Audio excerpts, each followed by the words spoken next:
Well, hi, everybody, and welcome to episode 227 now of Level Up. 60 minutes, of course, of live Q&A where your questions really do drive the show. If you're watching on YouTube, then, of course, you can find out much more about what we do here at APMG International in our channel. So do give the video a like and subscribe, of course, to find out so much more. Ella today and Blanche, I think, are over in the social chat. So do let them know your name and the city from where you're joining. They're going to post some links in so that you can vote up the questions that you would most like answered by the panel. And of course, for you to be able to add your own as well, which would be really great. If your questions are selected, then your name's going to appear in the credits at the end of the show, and quite right too. So do get those in early and stay with us to see all of that happening. Leaders are present throughout organizations, I would argue, from individual teams to departments, functions, and the C-suite, of course. There is an established desire for the organization as a whole to become more agile and adopt agility as part of their way of working.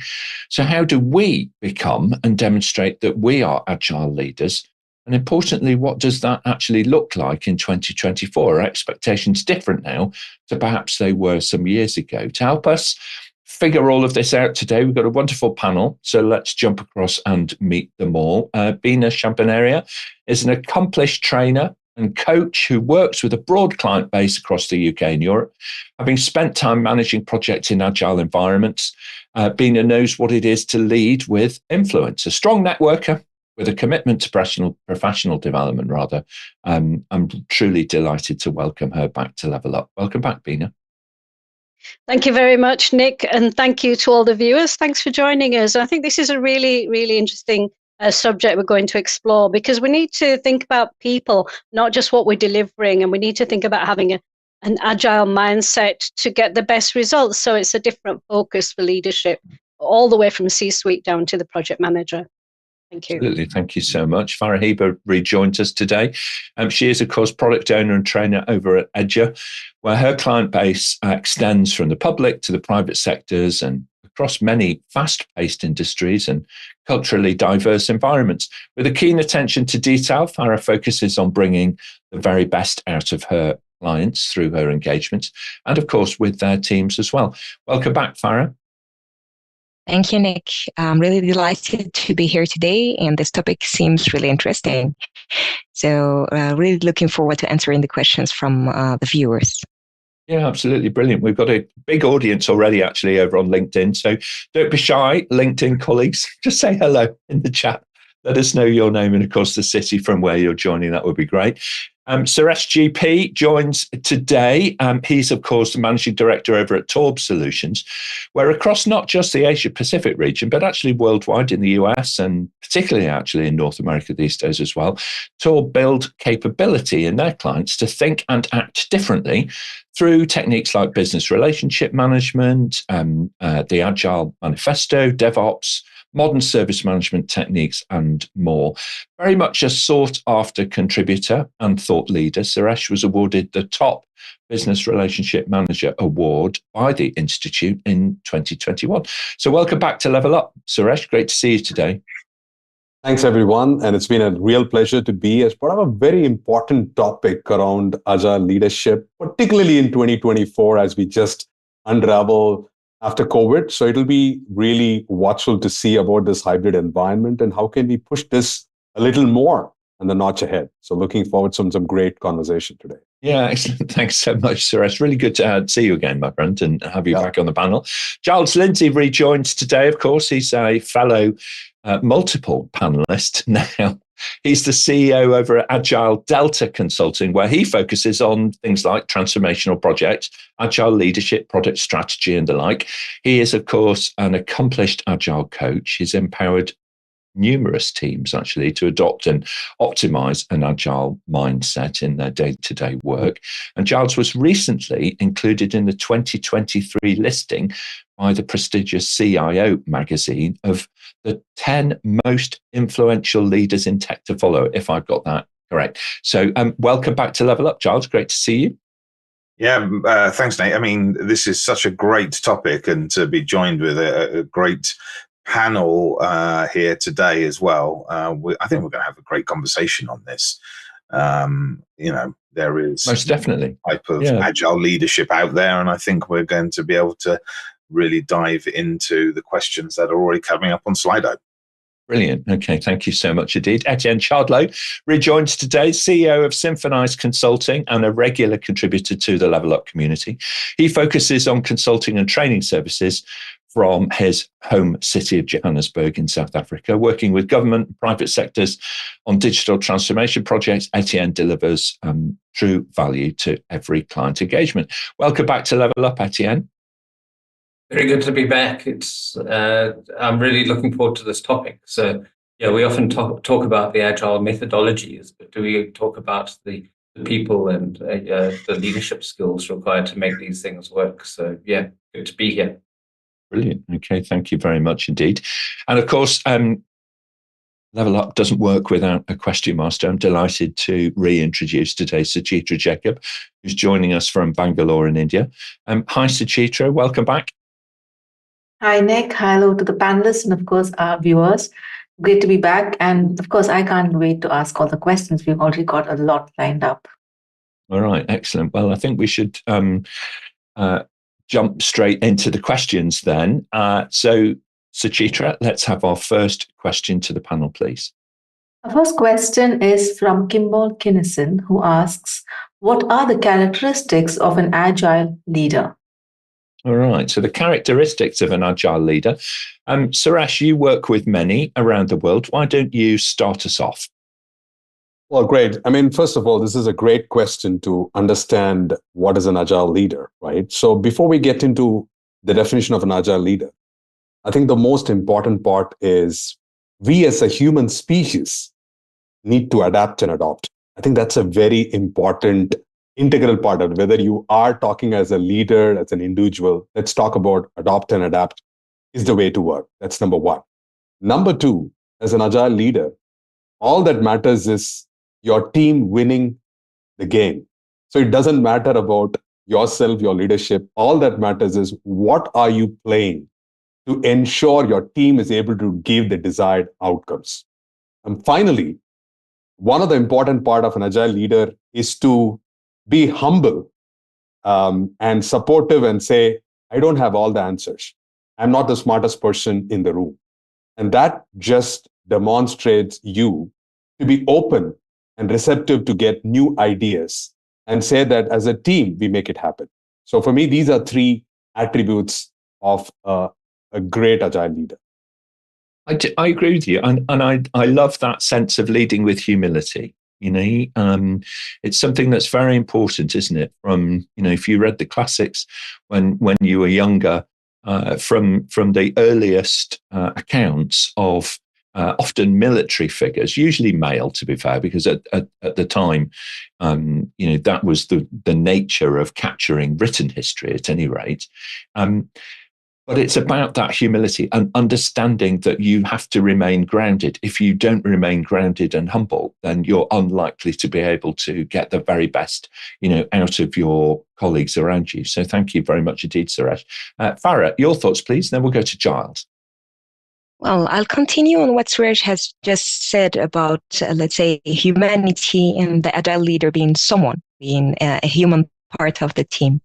I would say that one of the main characteristics is for me to be present, to be a good listener for people in order to empower them, and also to be comfortable being uncomfortable. I mean that there will be a lot of changes, a lot of challenges, and this is why we're speaking about agile. So if you're always sticking to the same ideas, sticking to the same background and let's say solutions, you might not be a good agile leader. So just to summarize, I would say first, be a good listener. Second, be present with your team in order to empower them and to be there, to be that constant, let's say, leader. And third, being comfortable with some changes and anything that might need to be tackled right away.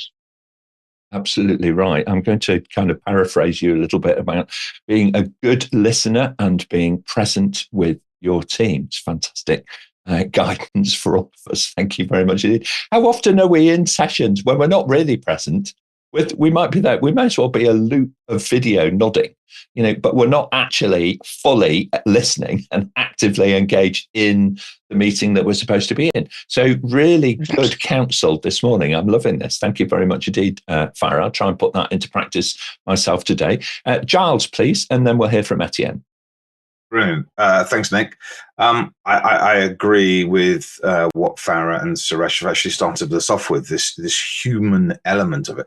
I actually want to take a step back, and I actually want to talk about what agile leadership is before we actually talk about what the characteristics of an agile leader then requires.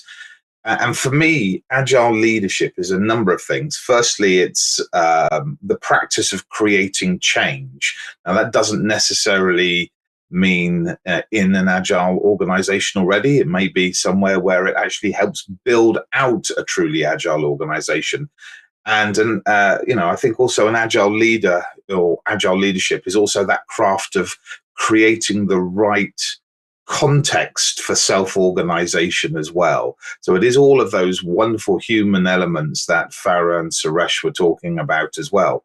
But for me, it's a practice of creating change, which helps build a truly agile organization. And as such, agile leaders, obviously learn how to do this over time. No one is born an agile leader. No one just clicks their fingers and instantly becomes an agile leader overnight. You have to work at it. And in many places, it's taken the last 20 years to actually get the modern agile leader right for modern day business. 20 years ago, when the manifesto came out, we didn't actually have a plethora of agile leaders back then. It's taken the last, as I say, couple of decades to get us where we are today. I completely agree. And hence the fascinating element of the question for today is actually, what does it really mean in 2024? Because, some time ago, just because you had the job title doesn't mean to say that you're actually a leader. Okay. No. You might imagine that you are. And if I go back 20 years, most of the books that you could buy at airports on leadership were actually ex-military people. They were this general who, invaded this country or managed to achieve something. Well, funnily enough, in the military, generally, bad things happen if you disagree. In real life, actually, quite good things can happen if you speak truth to power. So, it's very, very important, and that evolution is happening all of the time. So thank you, Giles. Completely get that. Etienne, your thoughts, please. Then we'll go to Bina. Yes, so I've been sitting here with a list in my head, ticking everything off as people have said. So, I'm running out of ideas. But, I think for me, one of the big things in Agile is being able to learn. And in order to learn, we need to be able to make mistakes. And I think as leaders in an agile environment, we need to be comfortable with the idea of experimenting, be comfortable with not everything working, be willing to try things out, even if you don't know that they'll work. Give your team a chance to try things out. Be encouraging. Don't come down on people when things go wrong. Things will go wrong, and we need to see these as a kind of learning point. And so I think one of the big things we need to be able to demonstrate as agile leaders is an ability to learn and help others learn. I completely agree with that. I think it's accelerating that cycle of moving from unconscious incompetence through the consciously being aware that didn't quite go so well and so on, and accelerating that virtuous circle instead of allowing it to take weeks, months or years sometimes. For some folks, they never manage to find it. They never manage to make the transition from being unconsciously incompetent as a leader through to actually at least acknowledging their own weaknesses and drawbacks and so on. Thank you very much indeed. And Bina, final thoughts on this one? Yeah, well, I think the panelists before me have said some brilliant things, and I'm just seeing what else I can add to. What I thought was an agile leader needs to understand, first of all, what is agile.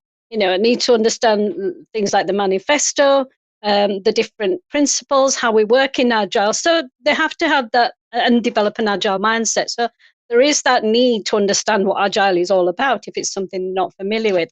And then you've got the leadership style. So that's how do you deal with the people? And again, that's something different. It's about empowering the team.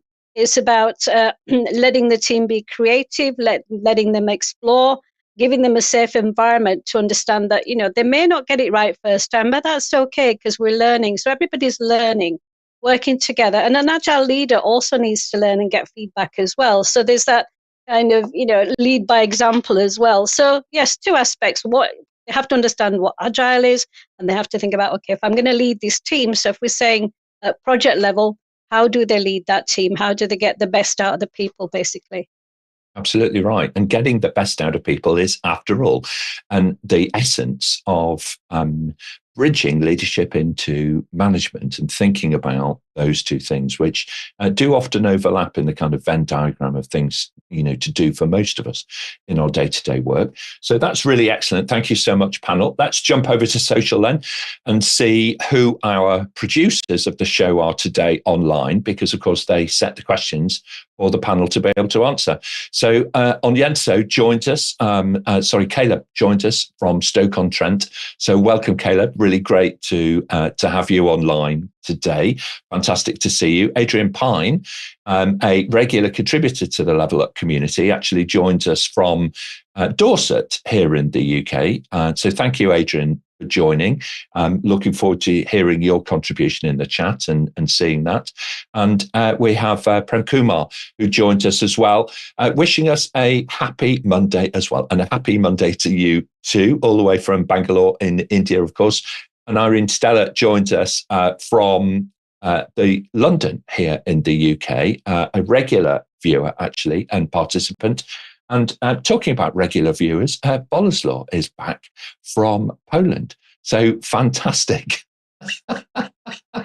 Thank you very much indeed for your comment this morning, Boleslaw. Really great to see you online, my friend, and also to hear from you as well as the event unfolds. Now, if you've got a question, now is the time to submit it. We have a very large audience today on LinkedIn, so we need to get your questions in early. So please do put your question into the chat so that the social team, Ella, and the others can actually pick it up and bring it into the panel. All right, very good. So, Suchitra, let's move on, please. We'll take our next question for the panel. We have a live question from Eileen. How does an agile leader approach an environment deeply entrenched in doing things the slow way? Okay. So deeply entrenched and also sometimes without pace. That's a real challenge, isn't it? Let's mix it up a little. Bina, if you could start us off this time, then we'll hear from Etienne. Yeah, I have to smile when it says a slow way. So what is the slow way? What slows us down on projects? So I'll just pick a couple of things. So, the other panelists can contribute. But, the slow way to me is like trying to get everything perfect the first time round. Trying to describe what we want at the beginning with something called big design up front. This is what we want. This is what we're building. But in Agile, that would slow things down. In Agile, what we would do is try and identify enough, what we call enough design up front. Let's have an idea of what we want first. Let's build it, learn from that, iterate, and then improve along the way. So that's one way of speeding things up instead of waiting till right at the end of the project when we deliver something and realize it's not right, and that would take a long time. Absolutely agree with that. Thank you so much. Etienne, your thoughts, and then we'll go to Farah. A very similar idea, really, to Bina. My initial response to this was, well, slowly. So, organizations don't adjust to changes in style, changes in methodology very easily. And so I think we need to be able to guide people through these changes and help people evolve into these new ways of working and these new cultures.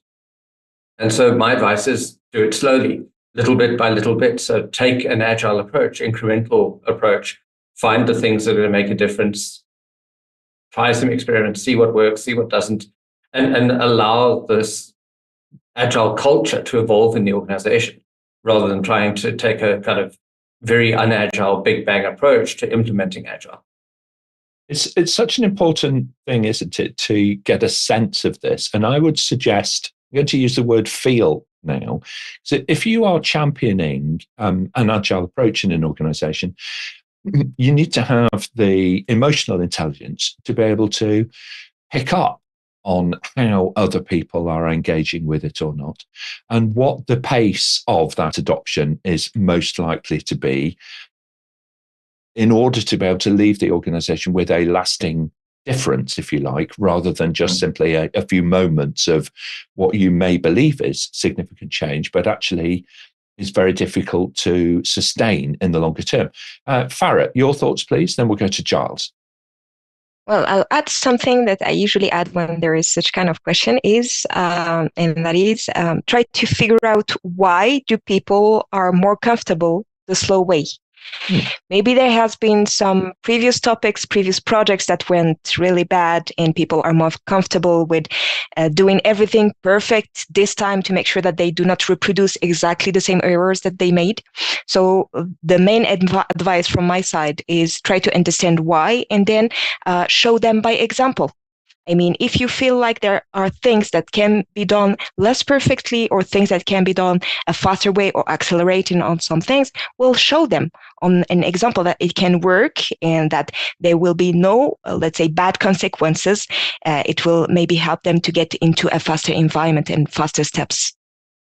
It's quite interesting as well, working with different cultures around the world as well. Sometimes people might feel as a leader that they need to appear to be infallible. So they will say nothing when they're feeling uncomfortable. And building that trust in order to be able to do that coaching, and I know that's something that you're very, very good at, Farah, is such a key bridge, isn't it? It's almost the bridge into the hearts and the minds. You know, trust is the bridge that you're able to get your ideas across safely without them being washed away by the torrent of the river underneath. Thank you very much indeed. Giles, your thoughts, please.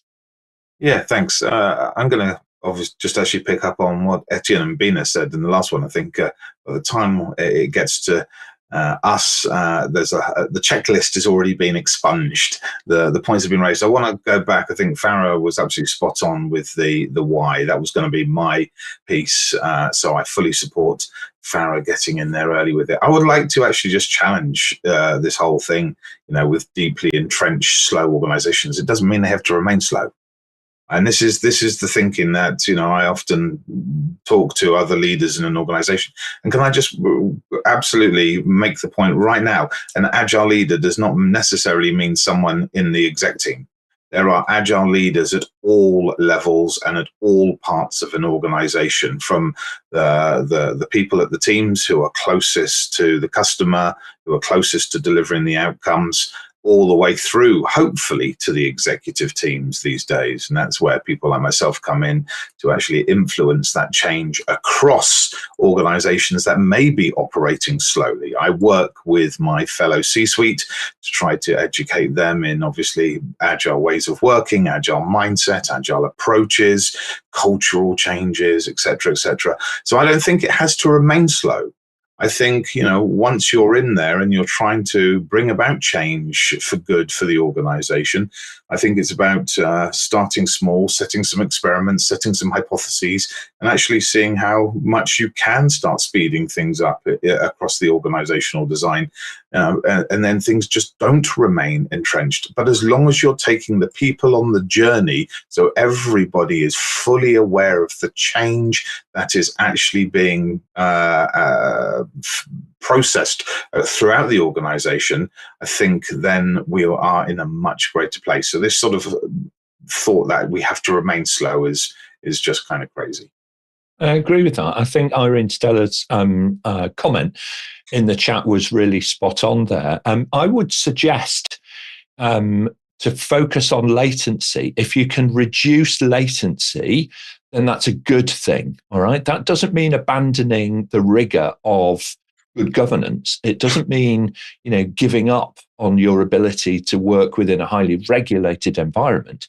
Not at all. What it means is, exactly as it says, it's kind of reducing that latency, that unnecessary delay between different steps. And it's amazing what a difference that can make to all organizations, regardless of your industry or your circumstances. So thank you very much indeed, panel. And what a brilliant question. So thank you very much, Irene Stellar-Aiken there, for raising it for us. Absolutely fantastic. Suchitra, I could see we've got lots of questions stacking up across the social media, both on YouTube and also on LinkedIn as well. So let's have our next question for the panel, please. The next question is from Cindy. As diversity, equity, and inclusion gain prominence in the workplace, how can Agile leadership ensure that diverse perspectives are valued and integrated? What a well-phrased question. I would expect nothing less from Cindy. So thank you, Cindy. Another beautifully well-put question. Suresh, why don't you start us off, please? And then we're going to hear from Giles. First of all, Cindy, this is a great question, and I love that. Having had experience in working in 15 different countries, I understand it's very important to have a cultural orientation of the do's and don'ts. And sometimes as a leader, you don't understand diversity, equity, and inclusion if you have not played in multiple environments. So please ensure that you have the required experience on the ground to appreciate some of these nuances before you take that leadership in all merit. The first aspect that I think we should look at it is about being receptive towards challenging the status quo. Many times, I think you get bombarded with some of those social economic aspects that just puts you off, and you can just be off the track immediately. So as a leader, it's very important to maintain equilibrium of your emotions, because it's not about who's right or who's wrong. It is about, have you got everybody the voice heard? So it is a very difficult task, because you might get pounding, oh, I need to have the deliverable done. Let's cut the crap off and go. That doesn't work, because once you start going into that part of being ballistic, then people stop voicing their opinion. So it is super important to reduce your anxiety, to be approachable and listen. And the last one that I think is important when you talk about the way we think that is being open and saying that probably there is a merit in everybody's idea, and then bringing the best from everybody's opinion is going to be important, so that they feel that their opinion has been valued, right? So pick up the best things that you've heard, and that gives them a feel that my voice is heard. So once you bring that, then people are open and receptive. Yeah, absolutely. Couldn't agree more. And it's remarkable, isn't it, how through our careers we get these nuanced and constantly refined, constantly improved way of looking at the world by working in diverse and inclusive environments. It's such an important element of our own professional development. So thank you very much, Etienne. Thank you, Suresh, for really bringing that to life for us. Giles, your thoughts, please. Then we'll go to Etienne. Yeah, this is a brilliant question. For me, I think at a core level, Agile leaders often get characterized by 4 key attributes: what that Agile leader believes about the world, what the leader's approach of how to affect change within this world happens, that leader's individual values, and that leader's individual behaviors. But I think those 4 attributes actually get updated constantly, especially when that leadership is taken to different parts of the world. I've been fortunate to lead teams in 16 different countries. I think I've been to 15 of the 16 over the years. Again, my leadership style had to adopt and adapt to the context of meeting people in different parts of the world. My style in the UK wouldn't work somewhere else, etc., etc. So it's a constant learning thing for Agile leaders as well, to make sure that we can be as inclusive and take in all of those diverse and equitable learnings, shall I say. We also have to be very inclusive and change our leadership styles as well. And I can tell you what, different parts of the world, I've completely changed my 4 key attributes when dealing with the people and teams I'm looking after or I'm responsible for. Thank you very much. Thank you, Giles. Being adaptable and dovetailing into different cultures and different ways of looking at things is such an important element. Etienne, your thoughts, please. As agile leaders, especially as a kind of agile project managers, we often form our project teams, and we want these small cross-functional teams, but we often look for a diverse set of skills, but we don't look for a diverse set of people. And I think it's really important that we think back to the first of the agile principles in the Agile Manifesto, and that is that our highest priority is to satisfy our customer. And I think it's really important we understand that our customer is diverse. Our customer is made up of people of all races, sexes, ages. And so the best way to understand our customer and our customer's needs is to have a team that reflects our customer. And so I think it's really important that we try the best we can to get a diverse set of skills, but also a diverse set of people from in terms of other characteristics. So I think it's really important that we think about that as one of the ways that we can go about actually keeping or at least understanding our customer. Yeah, I agree with that. I do think that we all need to make a positive difference here, okay? We still today have a significant latency over the type of people who are elevated to senior leadership positions in organizations. And I completely agree with Giles here that leadership happens throughout the organization in individual contributors, with interacting with their clients, with team leaders, with managers, mid-career people and so on. But still today, regrettably, and it is regrettably, at the most senior levels in organizations, you are more likely to find middle-aged men than you are any other gender. And so from that point of view, we need to do something about this. We need to look for the attributes of future leaders early in people's careers. And we need to nurture those skills and bring in not just the gender diversity, but also, belief systems, the way in which people look at the world. Let's have a much more inclusive approach to this, because genuinely, my experience is when you do that, you get a much better outcome, a much better thought through outcome than you would do otherwise. All right, very good. So, and Ella has just given us some information to base that on. So thank you, Ella. We really appreciate it. And amongst other things. So Forbes is talking about just 10.5% or thereabouts of leadership positions in the Fortune 500. It's a bit of a US focus, that, but I wouldn't be surprised if that wasn't a million miles off for other geographies around the world as well. So it is worthwhile just kind of thinking about that and considering how best can we influence that as individual professionals around the world.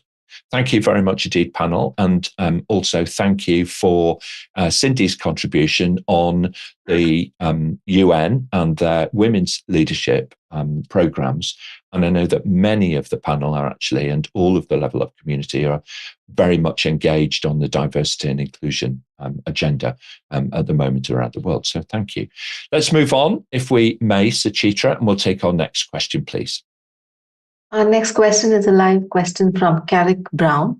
How do you compare and contrast the importance of intelligence and humility when it comes to being a successful agile leader in 2024? Well, that combination is, of course, the most powerful one, isn't it? If you're intelligent and humble, then I would say that those two things go very, very well together. Indeed. Let's go about it slightly differently this time. Farah, why don't you start us off, and then we'll hear from Bina. Yeah, sure. Well, what a great question. I would say that it would depend on the situation. Sometimes when there are, let's say, some specific environments, some specific people around you as an agile leader or an executive or anyone from the team, you might need to show that humility, to show that you do not know everything, that you might still learn from people, from the field, from whatever situation you're in. And in other cases, well, your intelligence and also that sometimes I would say lack of humility would help you to enforce some decision, to move on and to empower people. So there is no, let's say, 100% need for intelligence every time or 100% need of humility every time.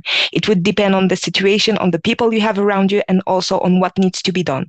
Do you need to go on and make a hard decision? Do you need to listen more for people and to get their engagement and then empowerment? And depending on this situation, you might need to balance between those two. Absolutely right. Thank you very much indeed. Great answer, Farah. Let's go to Bina next, please, and then Etienne. Yeah, I think Farah raised some really good points there. And when I saw the word intelligence, I immediately thought emotional intelligence, which is different to what Farah was actually talking about. But it's about humility and how you deal with people. So, if you have a team, you have to build in that psychological safety for them in knowing that they can question things. You don't know everything, and you have to accept that you don't know everything. So you're opening up the floor to your team to bring them in, to give them a chance to have their say. So there's that feeling of collaboration and working together.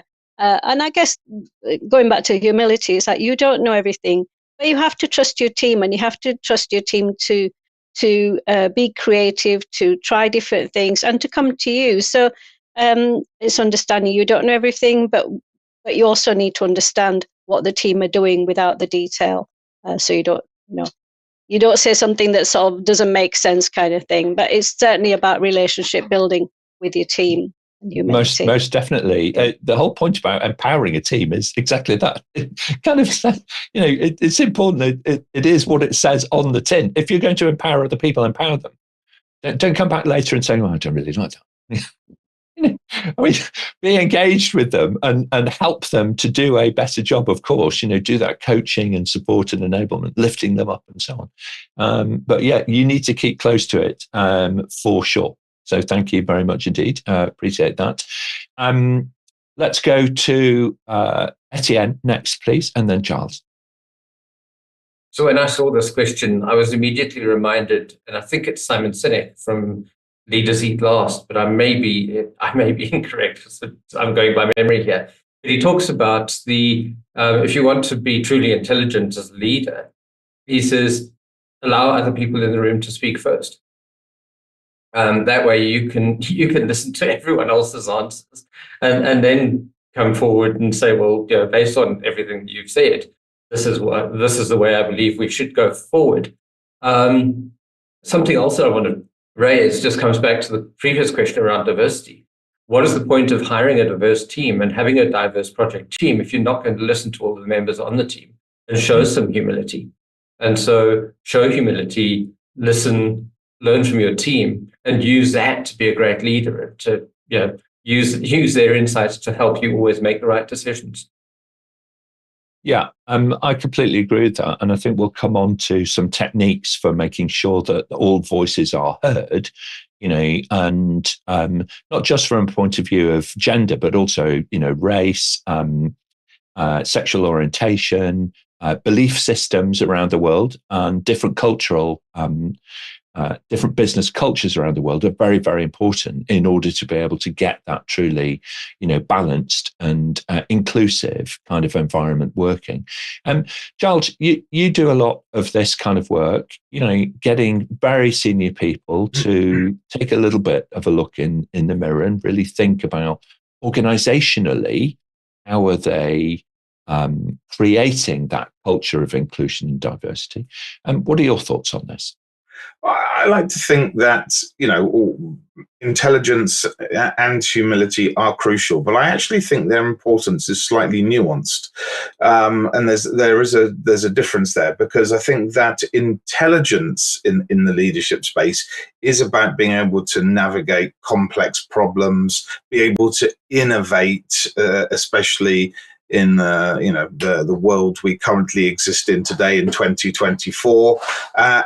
On the other hand, humility is equally important because it does foster this culture of continuous learning in an organization. And that continuous learning is, Nick, as you were saying, right from the very top with the C-suite all the way through to the graduate engineers who have just recently joined in the business.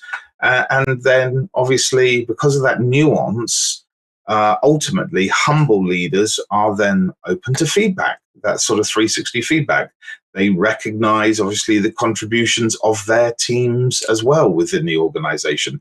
And hopefully, they end up prioritizing team growth and team success and organizational success over their own ego. So, for me, that's kind of, what I ultimately see with the coaching and support I bring, especially to my peers, usually in the executive teams and organizations. Yeah, a really, really good point. Thank you very much indeed. One thing that I think folks could consider doing is thinking about how do you facilitate different meetings? All right, are all your meetings the same? Are they always the noisy people talking? Yeah. When was the last time you heard from a quiet voice? It's just a thought, all right? And I'm not saying that anybody is perfect here at all, far from it. But by having a wider range of facilitation techniques that you can use in person and online, then you can make sure of a more equitable playing field for everybody to make their contribution. One of the revelations that I had many years ago as a young consultant was if you become more confident and competent at facilitation, you can get very different outcomes from different situations. So just a thought for you all today, all right, is to have a little look at the facilitation techniques that are available to you. So handy QR code there on the screen. Do look that up. That may give you more variety and different techniques to be able to facilitate and bring out those quiet voices and those insightful ideas that may actually make all of the difference for you. Who knows? Very good. Thank you very much indeed. And a brilliant audience today, by the way. I'm loving some of the comments that are in the chat from so many different contributors. We're all learning from each other today, and that's a key element to the Level Up community. Very good. Suchitra, if we can, let's move on. We'll take our next question for the panel, please. We have a question from Maria. Is creativity an asset for an agile leader? If so, are there any methods or techniques an agile leader should learn in order to develop a creative mindset?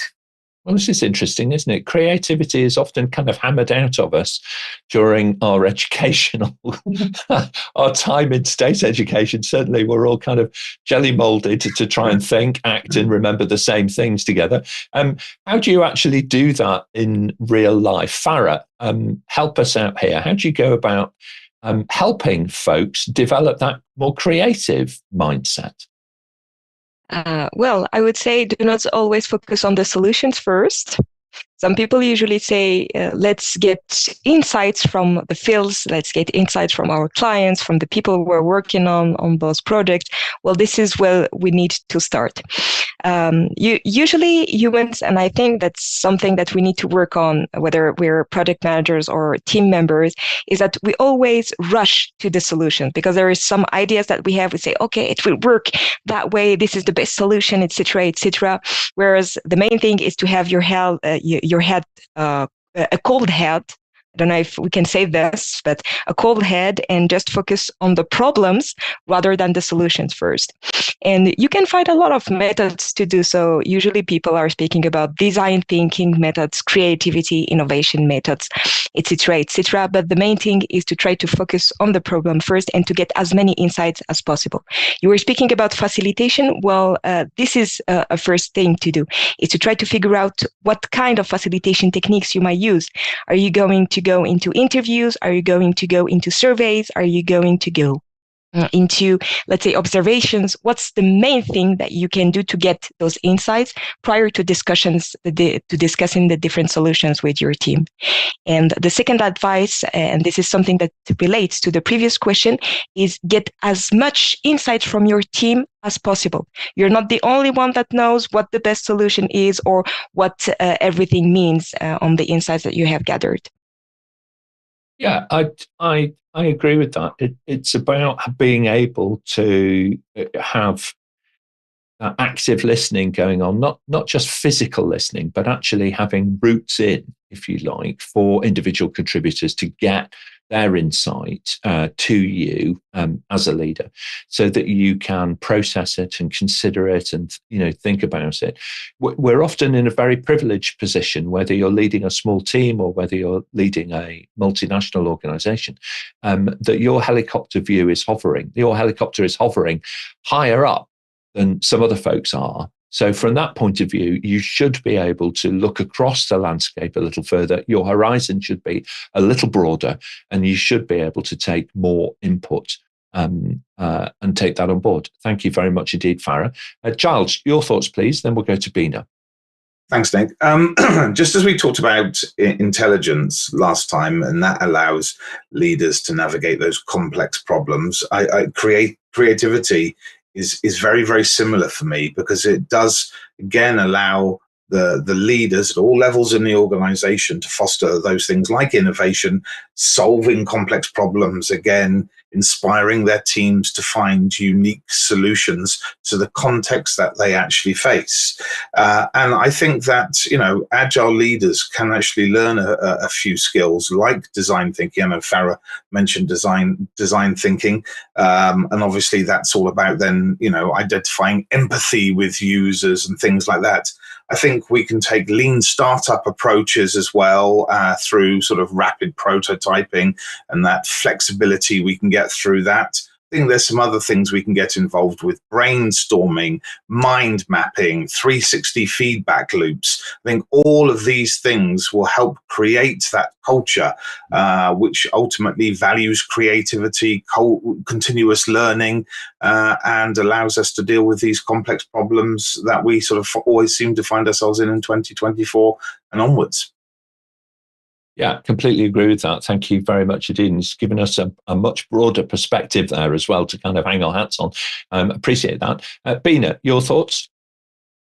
Yeah, I'll give you some experience of where I felt I had to be creative. Like when I was a lecturer at the university in the Netherlands, I'd have a class of 30 students and I want them to learn about something. So I had to be creative in that I would gamify situations. I would say, okay, let's make a game out of this. So they're thinking instead of me just explaining things, and they really enjoyed that. So we would make up games. They would make up games as well. And then we'd have role-playing situations also. So that's still part of creativity. It's not like, okay, here's the material, this is what you have to learn, let's do this. But it engaged a student. So that's a bit like engaging the team.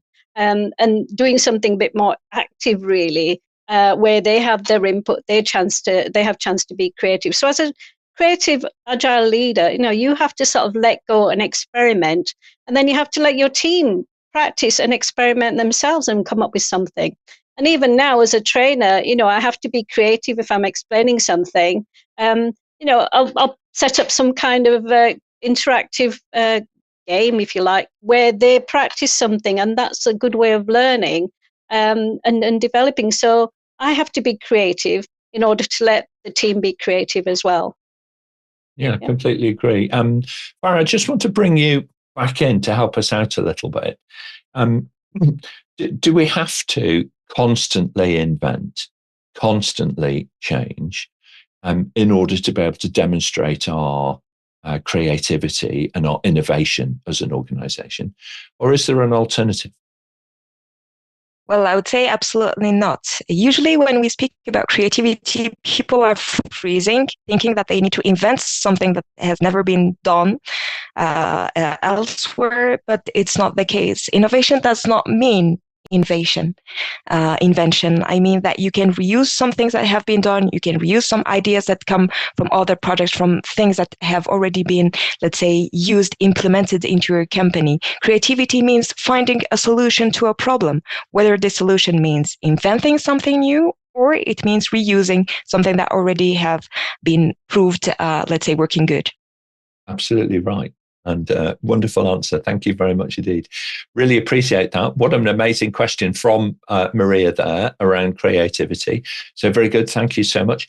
Suchitra, I think time is kind of working against us. It's an amazing panel that we've got. So we want to try and see if we can fit in one last question. Sure. So our last question for today is from Prem Kumar.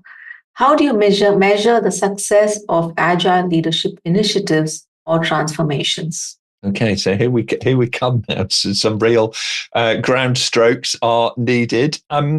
Suresh, your thoughts? How can we go about measuring the outcomes of these sorts of initiatives, transformations, and so on? I think I'm going to go into beyond our quantifiable metrics, KPIs and KRAs, to look at is everybody in the team able to handle it by themselves? Which means you've created true leaders who could step up the game without having an official title called a leader. So I think that's a very important way to measure your transformation outcome. The second part that is important as part of transformation outcome is what is the end result showcase in terms of customer experience and value, because the proof is in the pudding. So if you don't get the right level of user experience and customer satisfaction, I think what are we doing at the first place? The third and the most important part is let's not be bogged with velocity and user stories and stuff. They're all means to an end. They are not by end by itself. So start understanding how can we level up ourselves. I love this level up series because you're setting your own benchmarks. And as a leader, you set to play your infinite game, not just being confined with metrics and KPIs, because if you achieve the metrics and we say no, then we stop growing. As an agile leader, we need to set our own benchmarks and see how we can play that infinite game. Thank you very much indeed. Excellent. Thanks, Suresh. Let's go to Etienne next, and then we'll hear from Giles. Yeah, I think an obvious metric would always be customer satisfaction, because in these initiatives, these transformations, it's obviously with the customer in mind, and we're delivering solutions to customers. But I think more importantly, when we're measuring agile leadership, measure things like team satisfaction. You're part of a team. How does your team feel? A couple of times we mentioned 360 feedback loops. 360 degree feedback on team performance, on individual contributions. And as we said, everyone in the team is a leader or has the potential to be a leader. Are we doing that kind of feedback where we're able to share and learn and grow? And I think one of the key metrics for is our ability to adapt. How many times did we actually recognize that something wasn't working, stop and change? Yeah, absolutely right. Thank you very much indeed, Etienne. Really good points. And Giles, final thoughts on this? Yeah, I think Suresh and Etienne have certainly covered off some of the things I always think about. For me, it's always about the success of that agile leadership piece is all about their influence of change on the rest of the organization. And that's both, I would say, qualitative and quantitative aspects. And things have been covered off. And there's no 1 to 5 order, but I always sort of think of 5 things when I'm trying to deal with measuring how successful an agile leader is in an organization. That is team performance and productivity. How well are we getting on with obviously project delivery times, quality of outcomes and output? What's our efficiency starting to look like?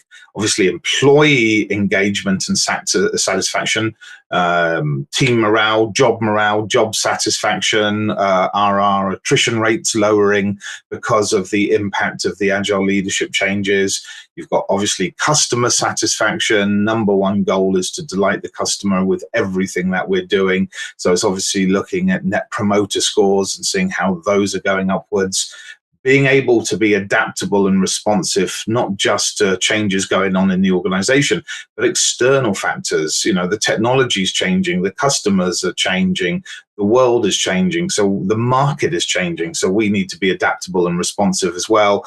And then it's, again, going back to the point I've sort of raised a couple of times today, that level of innovation and continuous improvement, which is happening in the organization because of the enablement of the agile leadership taking place. So all of those things are, really, really important. And I think they are the true measures of success of agile leadership today. Thank you very much indeed. So just a couple of other thoughts for you. In addition to Robert's comment, which is on the screen there, traditional leaders a little reluctant can be, if I'm paraphrasing here, about empowering other people. It's quite interesting, this, isn't it? I think it does reveal a certain degree of, almost lack of confidence in ourselves if we are reluctant in order to be able to do that. Perhaps it is that other people are not buying into our C-suite speak quite so easily, if you like. So we need to think about that a little bit and reflect on that a wee bit. Key to successful empowerment is to add something valuable for the leader, who then in turn empowers others. So really great insight. Thank you very much indeed, Robert. Now then, in terms of being able to think about additional reading and so on, let's have a look at a couple of book recommendations, if we can do. So one of the books that I've just been sent is by a gentleman called Alan Kelly. Alan Kelly is an individual who has been working with us for some time on Level Up. And he's written a book called Succeeding with OKRs in Agile. So it's definitely worthwhile kind of having a look at this one. Alan, I've not started to read it yet, I'm afraid. You're in a bit of a queue just right now.